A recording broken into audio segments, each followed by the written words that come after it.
12 years ago, Mr. McDonnell said, "It's about time we started honouring those people." McDonnell said, "It's about time we started honouring those people."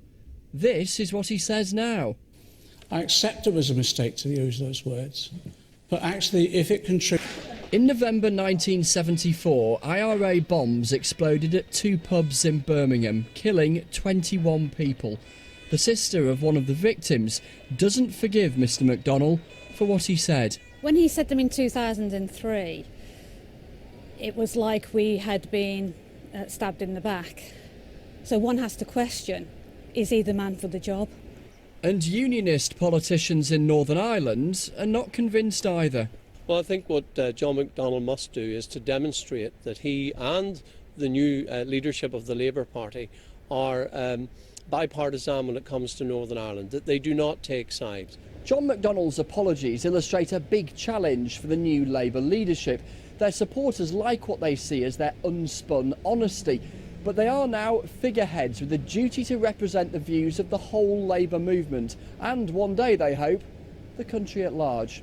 Chris Mason, BBC News at Westminster. Production of iron and steel at a major plant in Teesside, which employs 2,000 people, is being suspended. The Thai owners of the works, SSI UK, blamed a fall in steel prices and said they made the decision with great regret. Our industry correspondent John Moylan reports.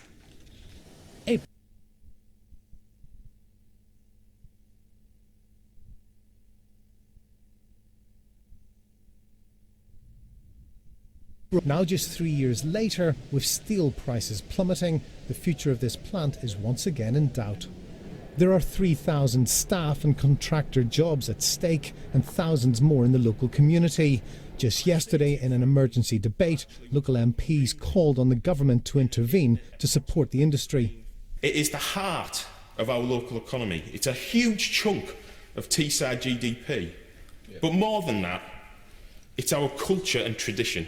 And if we cannot now see the necessity to defend that industry and that heritage and history, then I don't know. UK steel is at breaking point. This is a crisis for one of the most important foundation industries in the British economy. It employs 30,000 people across the country in highly skilled jobs, often in industrial heartlands with high unemployment. Today, in a statement, the company said that it is with great regret that we have to make this announcement, and we are deeply aware of the concern it will give to our employees and their families. It added that the decision to pause production has been taken reluctantly. No other practical options are available at present. Today, the government said it stands ready to assist workers, that it's helping with energy costs and encouraging companies to buy British-made steel. But having promised a march of the makers and a rebalancing of the economy, how it handles this crisis on Teesside will be seen as the first major test of its industrial policy. John Moylan, BBC News. The time is 1:15. Our top story this lunchtime. Croatia's Prime Minister says migrants entering his country will be moved on after the arrival of several thousand since the weekend. And I'm Ollie Foster at Twickenham for the start of the Rugby World Cup as the hosts England prepare to kick off this 6-week tournament against Fiji. Coming up in the sport at past, there'll be more Wimbledon winning moments on the BBC as the All England club extends its contract with the corporation, securing rights for the championship across TV, radio and online until 2020.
tonight. One of the biggest sports, 770 million homes across the world. Well, our sports correspondent Ollie Foster is at Twickenham for us now. Ollie.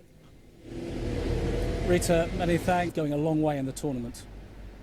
This is where it all begins, and another statue will surely be built for English rugby if the team can return at the end of next month to Twickenham and lift the World Cup. Although every fear won it. That, of course, was back in 2003, Martin Johnson's England triumphant in Australia. Obviously, from our point of view, we want England to go all the way. Finals at the World Cup, finish first or second in their pool, they'll achieve that again. Home support will be crucial, hoping Fortress Twickenham stands firm. The trouble is, Wales will be one of those nations trying to breach the walls. This is Cardiff this morning, where the Welsh start their tournament against Uruguay on Sunday. With injuries to key players, the likes of George North will shoulder some regard, given the experience that we had in the Six Nations and looking at the last game that we have against Australia. And so, other teams are going to know the permutations before we do. So, it's about making sure that we go and have a good performance in the weekend and, concentrate on that and then really focus on England. That's massive for us. Ireland can claim to be the best side in the Northern Hemisphere, having won the last 2 Six Nations championships. They'll expect to get plenty of points against Canada tomorrow, also at the Millennium Stadium. Scotland enter the fray next Wednesday in Gloucester against Japan in the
pool that should see them also make it through to the knockout stages. They're at one of over 40. For the next 6 weeks, the best place to catch all the commentary, the reaction and the build-up to the matches, BBC Radio 5 Live. Ollie, many thanks. Ollie Foster there. Thank you for shopping at Lidl. Really? Yeah. It's the shop that's been growing at a record rate, tempting customers away from the aisles of the big players on the supermarket. 500,000 extra customers per week coming through our doors doing the full weekly shop, and I think it's just about the right time to celebrate and get our staff to participate on that success. From October, Lidl staff in England, Wales and Scotland will be paid a minimum of £8.20 an hour and a bit more in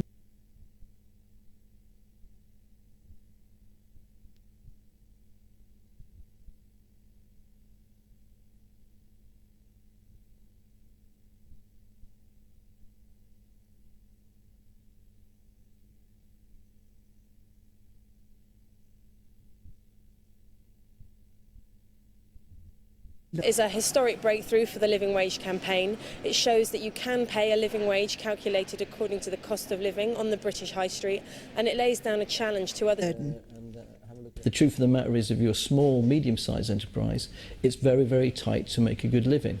And anything that increases your costs over a long period of time can actually really damage your business. While Lidl is currently coming out on top in the supermarket price wars, it's a no-brainer for them to put up wages. But for many of its rivals, the pressure of falling prices means they're already taking a hit. And putting up wages could mean we all end up paying for it at the checkout. Steph McGovern, BBC News. A man has been jailed for 8 years for trying to buy the poison ricin from the dark web, a hidden part of the internet that's known for illegal activities. Mohammed Ali, a software programmer from Liverpool, was caught in an FBI sting. He'd argued that he was merely curious about the poison after it featured in the TV drama Breaking Bad. Daniel Bircher reports. An FBI investigation leads to an address in Liverpool and a man who tried to buy highly toxic ricin on the internet. Mohammed Ali, a software programmer, had carried out research on toxins. In one internet search, he was looking for the easiest homemade poison. He then made contact with someone on the dark web, the part of the internet that can't be accessed with normal commercial search engines. One encrypted message read, "Hi, would you be able to make some ricin and send it to the UK?" He thought he was dealing with someone who could supply him with the poison. There were further encrypted exchanges. "How do I test this ricin?" he asked. The reply, "You must test it on a rodent." But the person he was dealing with was an undercover FBI agent. Instead of ricin, Ali was sent a harmless substance hidden in the battery compartment of a toy car.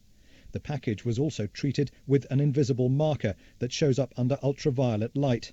That marker was later found on Ali's face, proving he had handled the package. Mohammed. But he said he had just been curious, had wanted to test the boundaries of the dark web, and had no intention of harming anyone. The judge, Mr. Justice Saunders, said this seemed to be the sort of case where a deterrent sentence had to be passed. He said there was no evidence that Ali had any specific targets on whom he intended to use the poison. But he said ricin was a chemical weapon and was, in his judgment, much more serious than possessing a firearm. Daniel Bircher, BBC News at the Old Bailey. An NHS report has revealed huge variations in healthcare across England, including in services for stroke, cancer and diabetes. Health service leaders say the NHS Atlas exposes inconvenient truths, but also shows that it can provide better value for money. Our health correspondent Adam Brimelow reports. Different communities have different health needs, so some differences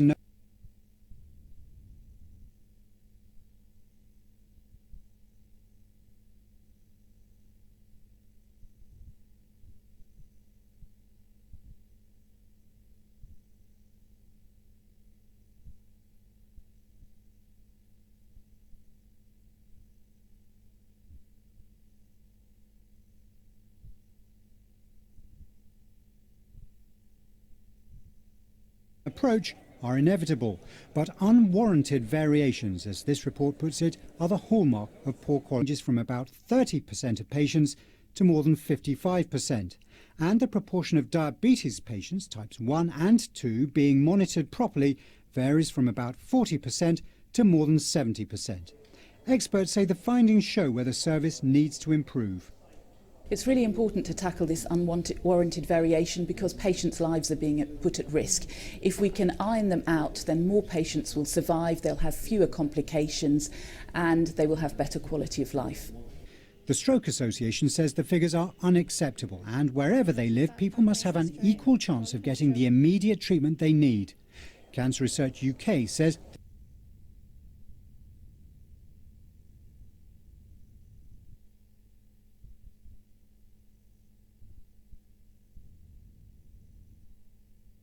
It's been looking at the ever-increasing role of intelligent machines in the modern world using so-called artificial intelligence.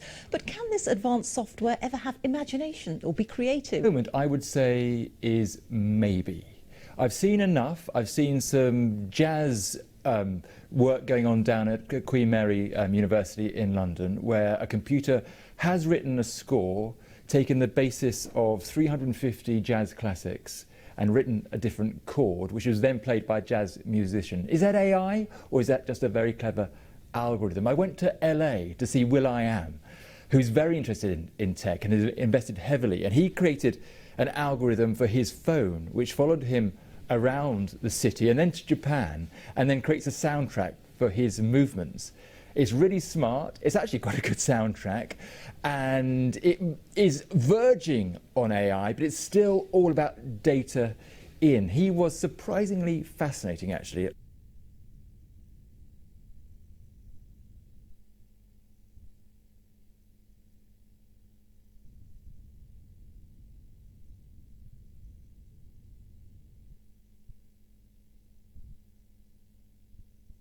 AI, but there is a downside. It frightens me because it's an open budget for machine learning and a closed budget for group learning.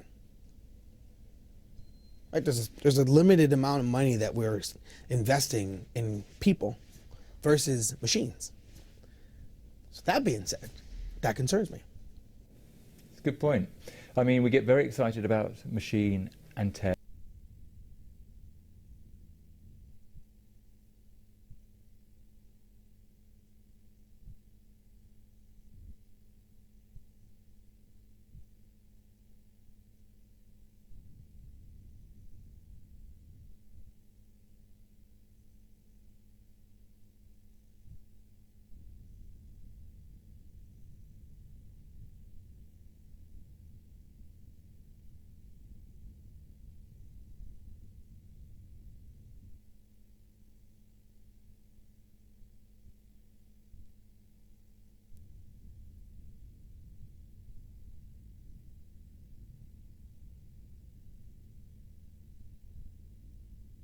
And their intelligence. And I think he's talking about education. Will Gompertz and will.i.am. Thank you both. Wimbledon will continue to be shown on the BBC until BBC Red Button, with live coverage rights also extended on Radio 5 Live. Stunning new images of Pluto have been released by NASA, showing a haze of mountains and plains. Scientists say the haze is further evidence of the equivalent of Earth's water cycle on the planet. Time now for the weather. Here's Phil Avery. Phil. Rita, thanks very much indeed. Perhaps your thoughts of fine days, especially so, yes, Saturday and Sunday for the eastern side of Britain. Not like that at the moment because we've had some really hefty showers around. Nay, the odd rumble of thunder. Already seen one of those down towards sort of East Anglia way. Different kettle of fish as we move up later on in the afternoon across the greater part of Scotland, Northern Ireland. Enough in the way of cloud just in the southern borders perhaps for the odd shower, but many of you will stay dry. Really decent afternoon. So too across the greater part of the north of England. Western fringes of Wales doing quite